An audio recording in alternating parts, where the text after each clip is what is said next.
Hey everyone! Hey! Welcome back to Living Beyond Limits. Yes. I'm Sheree. I'm Charlene.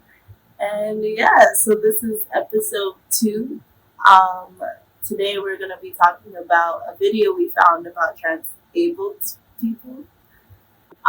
But before we get into that, we just want to clarify some things on what our channel is about and what it's for and why we created it. So this channel came about for a few reasons. We noticed that we were getting a lot of questions as we got older. So one of the reasons were to answer questions, but I guess the more important reason is to help people who are disabled feel like they're part of a community. Help them build confidence, help them build self-assurance, right? Self-acceptance, learning how to advocate for themselves. We feel like if they can see it through us, then, they feel like they'll have the strength to do it themselves. Yeah. And we also understand that, like, there is a big curiosity with our disability and, like, what we are capable of and what you want to see for us, or, just general questions that you do have about what we can do, what we cannot do. So I guess we just want to create that as like an easy platform for people to just kind of come to it, even if they don't have the confidence to come to us in person. This is somewhere you can go, and also for just other people who have disabilities out there like us. This is supposed to be a safe place, right? Like, you can even write to us in the comments and like tell us your experiences about like what you've experienced, and you know, maybe we could share some advice about how we handled certain things in our life too.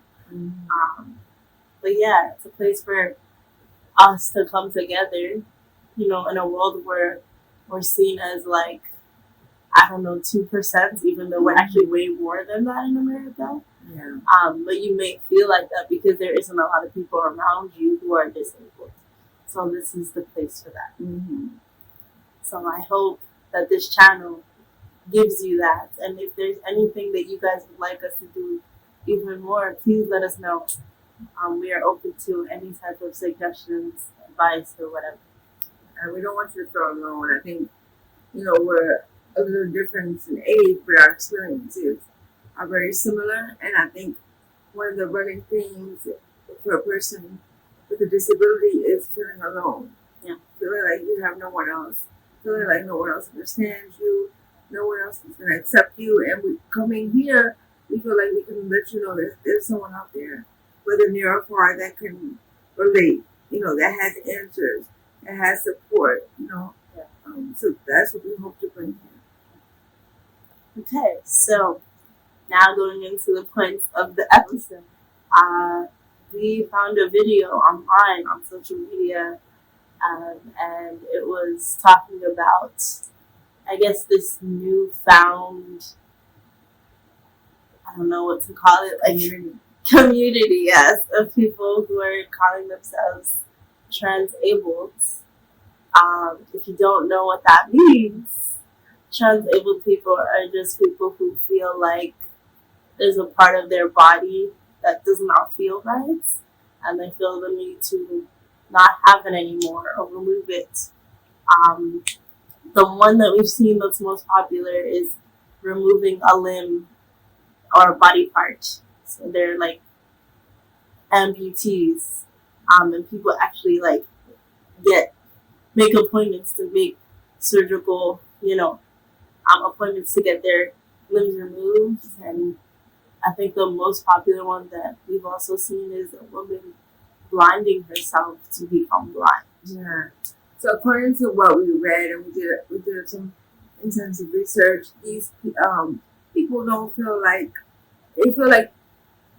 their parts of their body are wrong, like they don't belong to them. So if they were born with sight, they feel like they should have been born blind.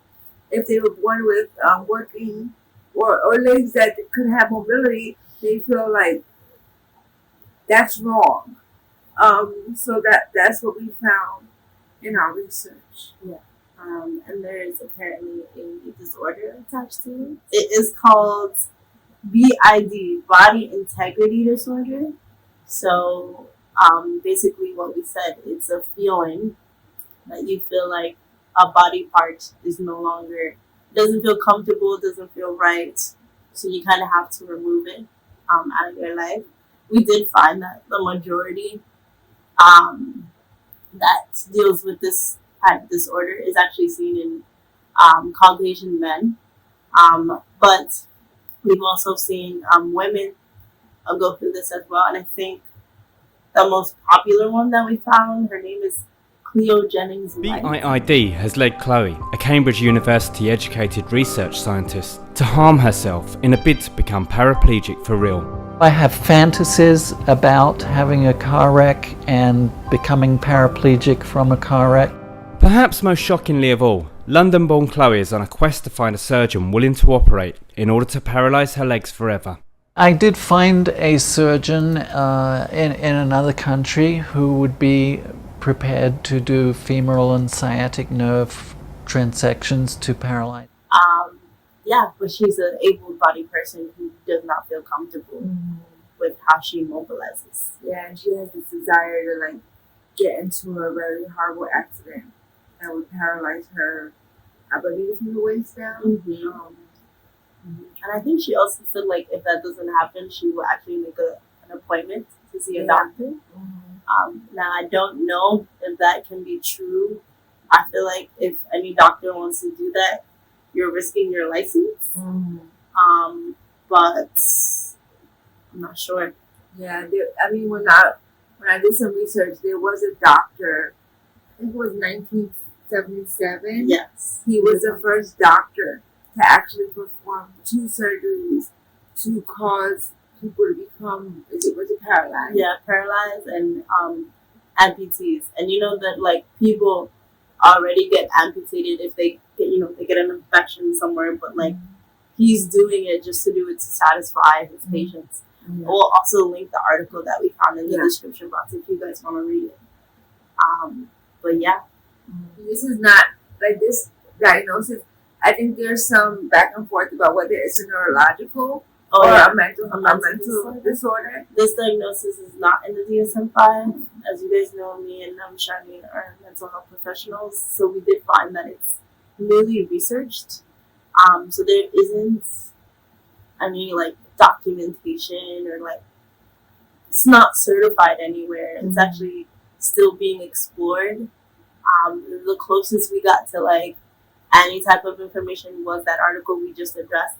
And I think Dr. Phil did an interview with the person who blinded herself and gave some background on, like, the mental disorder and the difference, it being either a psychological one or a mental disorder. But here, instead of a sexual reassignment, Jewel is saying, I want a sight reassignment, or someone wants, they just feel that an arm or a leg, some body part, they've just had this sense that this is foreign, it doesn't belong to their body.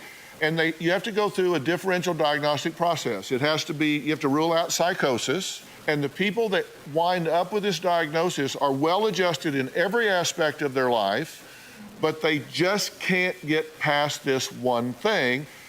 And what is required before anyone would ever consider doing something that's irreversible, like amputating a leg or removing someone's sight, is they have to go through extended periods of counseling. They have to live as they seek to be. It is being compared to transgenders,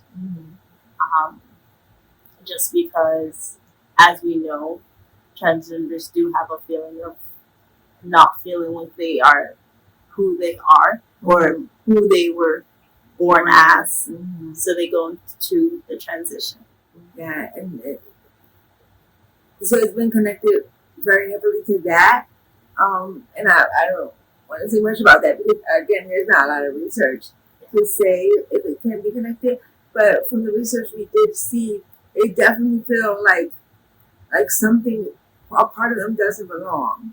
it's not like they're making a choice. Like, oh, I woke up and I just don't like my eyes. Like, for a long time, they said it usually happens in teenage years. Yeah. Where they start feeling very uncomfortable, like they can't live with a part of their body the way it is, and they have this increased desire that they have to just really act upon it. Yeah. And the lady that we found that blinded herself, she even said that like she felt that feeling at like 6 years old, I think, and that's really young. And I think the controversy comes from like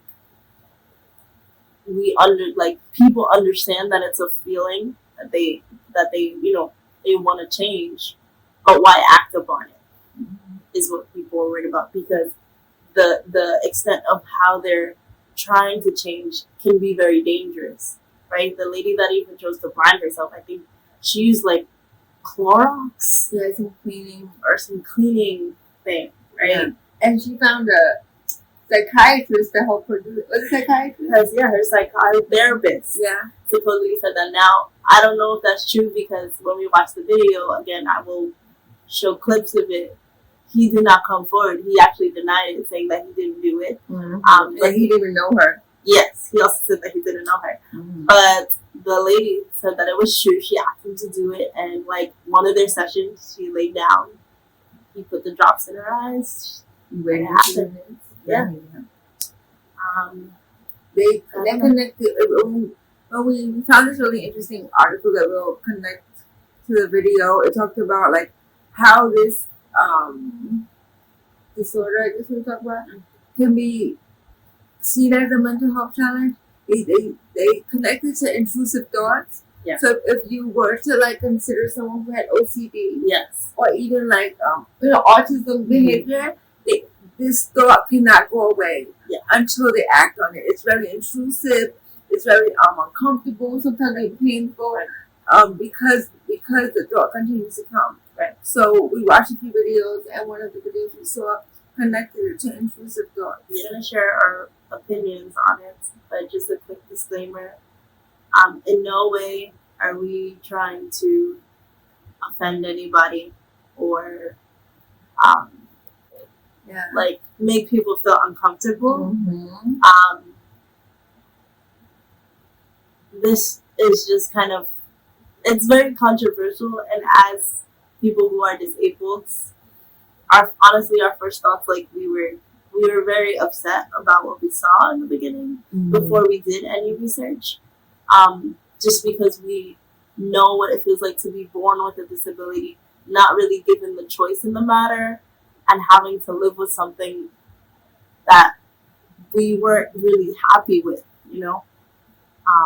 so we will explain how we feel, but we just want to put out there that if there's anybody going through this, we just want a more understanding of the situation, and we're learning about this just as you are. Like, we just found out about this, so please don't take it to offense. I'm sorry. Yeah, it's just our opinion, just from our perspective, because our perspective is different from somebody who shares and they are able-bodied.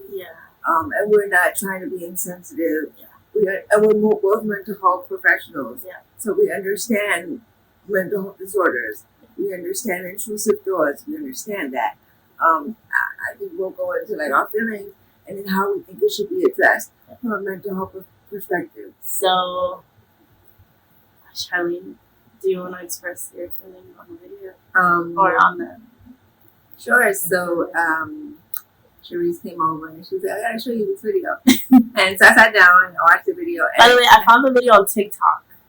Some people have been reviewing it and how they felt, and actually, it wasn't the best reviews because a lot of people were upset. But yeah. So when she came over and she showed the video, and I'm gonna be honest, my initial thought was I felt so disrespected. That was the first thought that came to my head, because, and this was before research. I hate to say that, but my initial thought was, how could someone take it so lightly? That was my thought. Like, so just disabling yourself, I felt like there was no respect for the journey I'm on, for the journey I didn't have a part in choosing. You just wake up one day and decide, oh yeah, this is what I want to do, so I'm going to do it. And to live with this is not easy. You know, I can't wake up and choose, okay, today I want to ski regularly and tomorrow I want to use my crutches. That's not a choice I have.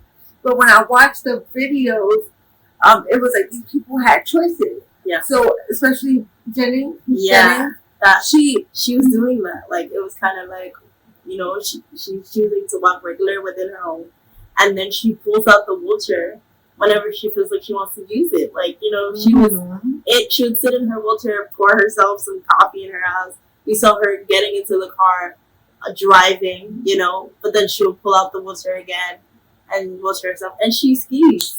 Yeah, and they talked about how she very much enjoys that, and I'm not mad at her. Like I can ski, but it has to be modified. I don't have a choice.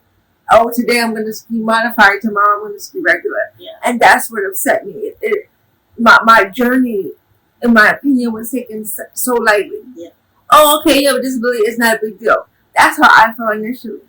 I felt very disrespected. I felt very unseen. Yeah. I felt very much like, oh, this is nothing. It's fine. You'll be fine. And that's not true. It's not.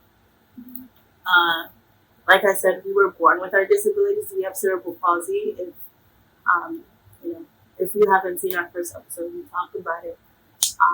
But we have cerebral palsy, and it was something we got at birth.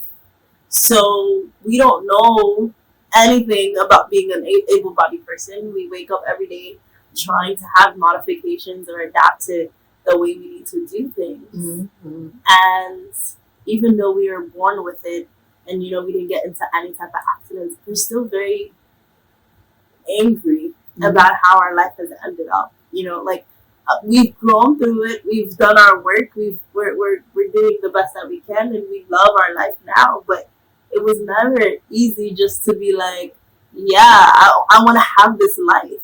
And that's how I felt about it. Like, when I saw this, I was like, who would choose this life for themselves? Like, especially me watching her get into her wheelchair, and like, she could easily get up and like pour herself a cup of coffee, but you could see that she was struggling just to reach for the coffee cup and the coffee mug because she's sitting in the wheelchair and the wheelchair is lower than her counter. You know, so that's how I saw it before we did the research. You know, like, I was just like, why would you do that? And like, even after I knew, like, I just kept saying, like, why? Like, I don't want this life. Who else wants it? And honestly, like, how I stumbled upon the TikTok, my friends sent it to me, and like, the first thing they said was like, Shuri, this is very disrespectful. And I was like, I know, but we didn't know that it was, you know, some type of mental disorder. And like I said, there isn't much information about it. But in some ways, I am kind of upset. I'm not gonna lie, even looking at the information. I would like to see more information about it to see, can this get better? You know, can they improve in some way? But I also feel like if you've already acted upon it, do you have any regrets? You know, that's what I'm wondering. Like, do you, like a woman that loves to ski, you want to be paralyzed? Are you ever going to ski again? Like, are you ever going to go back to the way things were, or wish that, you know, you didn't do it? I don't think they, like, from watching her specifically, like, they minimize the struggle. They do. You know, They like, do. even if you, I've had a wheelchair, like, sitting in a wheelchair and reaching for something, It's not fun. it's not fun and it's hard. You It's know? hard. I used to be in a wheelchair myself. Yeah, and even if you watch her, and the video will be added here, but even if you watch her, like, she can bring down her wheelchair. She had a couple of stairs, a couple, like 3 or 4, 2 or 3, and she literally pulled it down the stairs. No problem. That's not as easy as she made it seem. No. You know? It's just, like, you minimize the situation for disabled people. We, as people who have cerebral palsy, like, we're naturally, like, weaker than the average. So to do all that she did, it takes more than that. It doesn't look that easy. And I think what it was for me was like they were glorifying it. It was kind of like she was so happy. And again, not knowing the information that I know now, it's insulting to see like how happy you are about the situation you want to be in. If that makes sense. I think I didn't choose this. When I was younger, I was very angry for a long time. Yeah. I think eventually I learned to accept it, and my life is great. Yeah. With or without it, Yeah. But that took me years to get there. Yeah. And the fact that they can say, I want this is going to make my life happier, like that upset me because you don't understand. Yeah. And we watched a video of a woman also talking about it because she had she a lot of health issues. She actually will link her down below. She's a YouTuber, but she has a chronic illness that caused some disabilities for her as well, and she felt similar. It's the struggle is being minimized, right? So maybe they will start to see how the struggle is actually more of a problem. Maybe when they get disabled, but I don't know. I just didn't like the way that it was being glorified. I understand the need for the change, but I think they also need to be aware, like, what's to come, right? I know for some people who reviewed it online, people were thinking, well, are they doing this because they want to get, like, resources, right? Like, do they want to get the wheelchair? Do they want to get the disabled parking, insurance, right? Like, all these different things. I know that some people want to do that, because some people, like, for work will, like, disable themselves temporarily and they'll get all these different things. But to keep those things are not easy. If you want to have a successful life, if you want to, like, make your own money, like, you lose all of that. You lose the Medicaid. And we'll be talking about it on here too.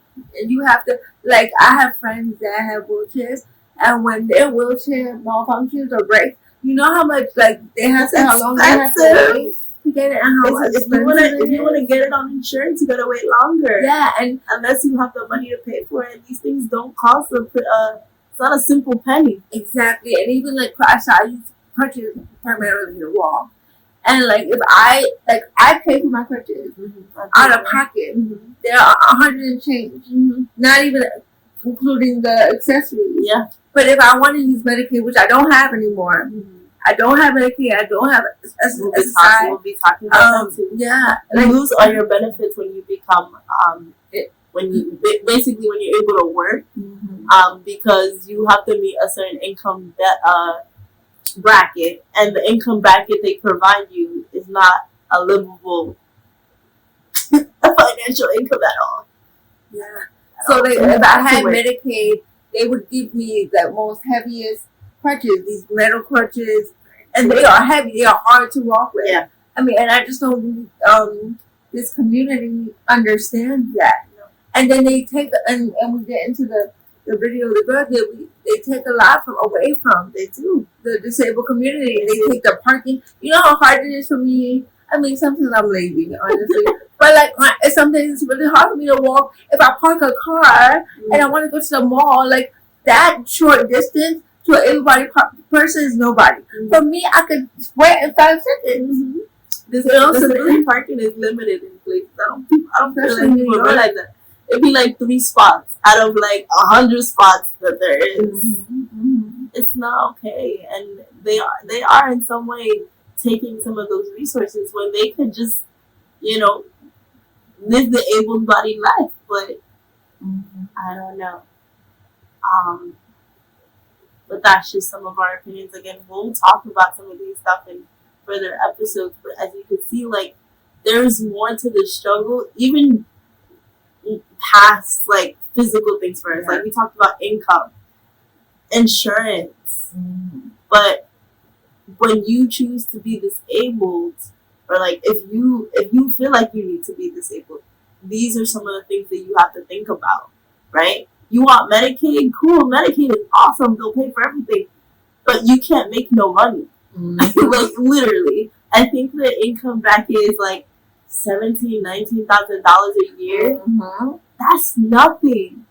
it's not even livable. So the moment you get a job, it's done. It goes away, and everybody knows that if you pay for any other insurance, insurance is expensive. Yeah. And then, like, they might take away the Medicaid, but our physical thing doesn't change. I mean, it might get better with exercise, but to Guess what? We have need exercise, physical therapy. you gotta pay co-payments for physical therapy. Physical therapy. If you have like chronic illnesses that came along with it, Yeah. you need your prescriptions. You need to go see the doctor. So it's not an easy thing to. It's not an easy life, which is why me and Charlie were very upset at seeing these videos, because it's like saying you want to make your life a little bit harder when life is already hard, right? So that's just some of our thoughts. Now, I also want to talk about the girl brought it up in her YouTube, how they focus on the physical, but they don't consider the social aspect of it, and it really does. Like, having a disability does affect you socially. Like, we have great people in our lives, but it took us a long time to feel comfortable just being social. Exactly. Whether it be with disabled people or able-bodied people, and they take, they don't focus on that. They don't. They just focus on physically, I need to be this way. But you don't focus on like, how it's going to affect you mentally, how it's going to affect you socially, and etc. It takes a big toll, and it takes a lot of courage to step out in society every day knowing you're in some way different. Yeah. No matter how confident you are. I mean, they don't consider that. Yeah. Like, I don't think they consider how people are even going to take the fact that this is the life that they've chosen. Like, it's one thing to, it to be difficult socially to, like, make friends or, like, for people to not accept you. But, like, now people are not going to accept you because you went from being a full able person to now I'm choosing to be disabled. I don't know how people are going to take that, So yeah, I don't know. And then it goes into like, I feel like it puts a harder thing on this community because they already question us. Like a lot. Like they're are you faking? Yeah, that's what they say. I don't know. And the majority of the month, like if I'm doing exercise, I feel fine. But there are times in the month where I can't even honestly get out of bed. But people like question me, oh, you're just playing. You're fat. My siblings all the time. And some days it's not like that. But if this community, and I'm not trying to be insensitive, they make it harder for me specifically. Because people already question me. I'm very independent. Right. I do things on my own. I live on my own. But there are days I can't get up. And people question that. My own siblings, they come downstairs, oh, you're fine. No, I'm not fine today. Yeah.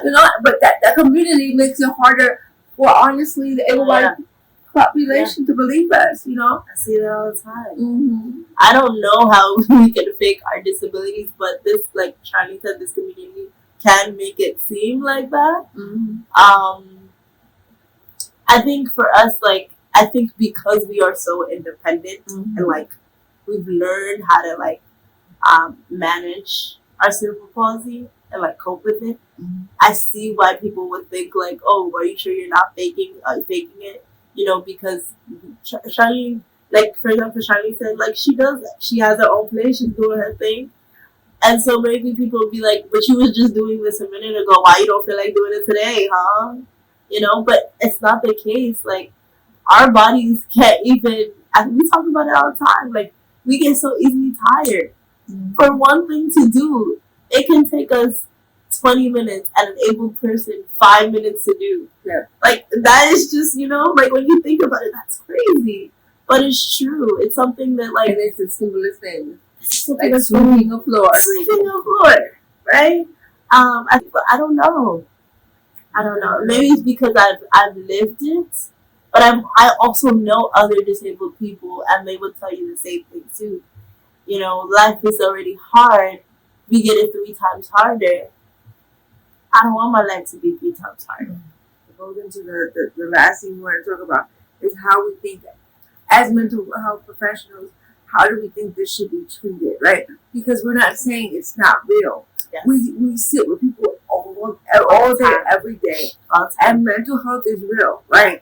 Intrusive thoughts are real, right? the need to like do something to feel better is real. We're not saying it's not real. We're not trying to minimize anybody's experience. So because we're mental health professionals, we want to talk about like how do we think in our opinion, our professional opinion, it should be treated. This was actually a hard thing to even kind of figure out because, again, remember we said it's being compared to the transgender community, right? And for the transgender, they start out with cross-dressing to make themselves comfortable in their body. So how would you say to a person that feels like they need to do something to their body to be disabled, right? I feel like before you lead the client to the decision of, okay, let's go get amputated or let's blind our eyes or let's go get paralyzed, maybe have them like really experience what it's like to be in that moment, right? Have them practice certain things with certain tools. Maybe kind of similar to Jennings, right? She has the wheelchair that she sits in. Maybe if she does things full time in a wheelchair, full time, not choosing when she should get out or where she should sit in. Because sometimes with my clients, I'll have them practice certain things at home and maybe see how difficult it is or what she needs to do to like implement things that will allow her to make the changes to do stuff in the wheelchair and see maybe if she liked it or not, right? Was it too much of a challenge? Are you really sure that this is the challenge that you want to go through? Have them physically feel it first. Have them physically do it.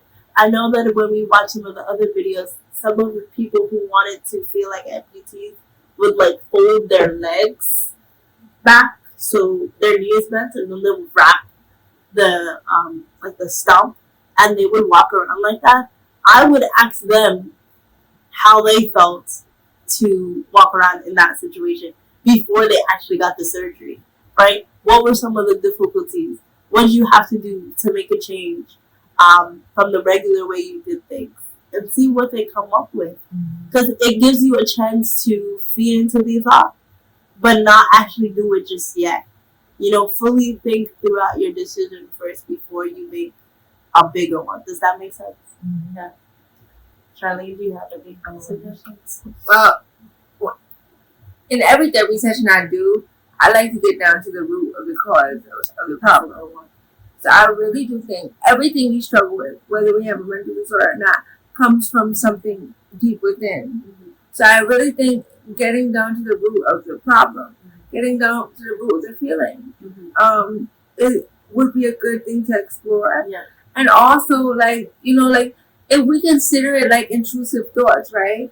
I have clients with intrusive thoughts almost every day, and we practice on how to redirect that energy, right? We don't say I have a client who has this intrusive thought, and this is, I'm not saying this to minimize anybody's experience, but to eat a lot of sweets, and it's a real issue, right? Yeah. So we try to redirect that energy. We try to up them focus on something else, right? More positive versus giving into the thought. Because just because I have a thought does not mean I have to act upon it. So we're not saying that these thoughts don't exist and that they're not real, but we're saying the struggle is that we see, in our opinion, is the action on it, right? So get down to the root of the problem and talk about where that problem first stemmed from and address that, and then give them exercises and things to practice to help them redirect that energy. Because you do it with anybody who has intrusive thoughts. With people who have OCD, people who have autism, right? Just because they have this desire doesn't mean they have to give into it. And the more you give into it, the more you want to give into it. The less you give into it, the less you want to give into it. It's true. It's true. Not every thought needs to be acted upon. So you need to challenge. A professional would say something must have shifted, whether internally or externally or both. Something. And I think those things, when those things aren't addressed, right, then it exacerbates to this point where I have to change myself. Yeah, exactly. That's just some of the stuff that we would talk about with clients like this in our sessions. again, you do have to validate clients' feelings and make them feel comfortable. So, of course, right? But this sort of thing can be dangerous and detrimental to one person's life. Right? You might go and do these surgeries and may not come out alive. Did you ever think of that aspect of it? You know, you want to go and paralyze yourself, but are you gonna come out of it? Are you? You know, and even the women that use cleaning products to blind herself, if you see the video, there's like some real damage to her eyes because you could even see it on her face. But people don't realize that your eyes are connected to your brain too, very closely, all in this area. It could have did some brain damage. Some of the stuff I don't know if they're thinking about it. There's a risk for a lot of these things. It's not safe. You're getting rid of something, but you can also get rid of something else that you probably needed. You know? So yeah, just some stuff to think about. I hope that we were able to give you enough information about it. If you guys want to look at it further, we'll put it in the description box. Yeah. And if you have any questions, put it in the comments. I think before we end, we want to try to connect these to kind of our message. Yes. On our brand. So our brand is Living Beyond Limits. Yeah. And we want to connect this to how this conversation can be connected to Living Beyond Limits. Yeah. Yeah. So everyone knows to have a disability, there's a sense of perseverance that needs to, well, it doesn't need to, but you kind of have to adapt that perseverance, you know, what it means to be confident, what it means to speak up for yourself, what it means to do all those different things. And I think with the transabled people, you know, maybe they can learn that. Maybe this is the time to speak up for themselves and really teach other people what it means to be like them, right? Because a lot of people like us are confused, but this is the time. So if anyone out there is going through something like this, how are you living beyond your limits? Are you going out there and speaking on it? Are you kind of just staying in the shadows, not really speaking on it because maybe there's too many people saying too many different opinions and you're afraid to? You know, one of the things that we did read is that there's not too many people or studies on this. Like there's not many people know. Very limited. So, you know, how are you living beyond your limits? How are you pushing yourself to do more? You know, is this a learning experience to be had for yourself? To, I don't know, do you feel like you need to share it with others to understand what it feels like to be in the disabled community? Yeah, Charlie, you don't need to add. I think it's similar to what you're saying. I think, you know, us speaking up about this, you know, and sharing our honest opinions, it was a little uncomfortable because we don't want to make anybody feel. Yeah. We don't want to disrespect anybody, whether you identify as transabled or not. You know, so we were kind of hesitant to do it. You know, and I think one thing about Living Beyond Limits is to speak up, even when you think that you'll make somebody feel uncomfortable. You'll say an opinion that people don't understand or don't agree with. That's okay. Yeah. Right? Even you might not agree with our opinions, and that's fine. But our voices should be heard. Of course. Right? And that's what I think I want the disabled community to know or to understand or to believe. Like, whether you have an opinion about transabled community or another opinion about something else. Yeah. Your voice should be heard. Once your voice is heard, then you can kind of advocate for yourself and get the support you need. Yeah. But if you don't speak up, nobody's gonna know how you feel. Whether they agree or not, you should be heard. Yeah. You know, once you're heard, you can advocate for yourself. But if you never speak up, you can never advocate for yourself. You can never like gain that confidence. And when you don't speak up, also other people feel the need to speak up for you, right? They feel like the disabled community are voiceless, Mm-hmm. so they need to speak for you. No one should speak for you, especially if it's not the feeling that you're trying to portray. Mm-hmm. So this is about getting that independence, building up your confidence to say something. Because even people who speak up for you can even also disrespect you. So you have to correct them, Mm-hmm. you know, teach them. The education is really important. So we hope to bring more of the education, more of the information, and again, more of our opinions and things like that. But yeah, to start a conversation. Your voice matters. It does. It does. Okay. So this is it. We hope you tune in, comment, share, subscribe, and we will bring you more episodes soon about what it's like to live the limits. Bye. Bye.